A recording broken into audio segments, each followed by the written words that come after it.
இந்த குட்டி பையனுக்கு கண் தெரியாதான். அந்த குட்டி பையனை அவங்களோட அப்பா ஸ்கூல்ல சேர்த்தாங்களாம். அவனால நார்மலே இருக்க முடியல. அவனுக்கு கண்ணு தெரியாதனால அவங்களோட ஃப்ரெண்ட்ஸ் ஹெல்ப் பண்ணனால அவனால எல்லாமே செய்ய முடிஞ்சிச்சு. மற்றவங்க மாதிரி அவனால விளையாடவே முடியல. அப்போதான் அவங்க அப்பா வேற கேம் சொல்லித்தர ட்ரை பண்ணுறாங்க. கண்ணு தெரியாதனால கராத்தே கூட கற்றுக்கிறதில்ல. அடிப்பட்டு அந்த பையன் கையில் வந்துட்டான். இதெல்லாம் பார்த்த அவங்க அப்பா என்ன பண்ணாங்க தெரியுமா? அவனுக்கு வேற ஏற்பாடு பண்ணாங்க. அதுதான் செஸ். அவன் விளையாடுற மாதிரி செஸ் வாங்கி கொடுத்தாங்க. அவன் எல்லாத்தையும் தொட்டு தொட்டு கண்டுபிடிச்சான்.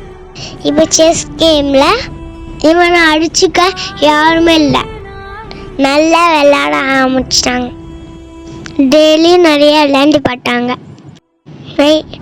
தனியாக நைட்டும் பகலும் விளையாண்டு பார்க்குறாங்க. அப்புறம் மெயின் கேமில் நம்ம ஆளு சூப்பராக விளையாண்டாரு. இப்போ சொல்லுங்க, கல் இல்லைன்னா அவங்க உக்காந்துட்டாங்களா? போராடி சேர்த்தாங்களா? போராடணும், நம்மளை முடிஞ்ச அளவுக்கு போராடணும்.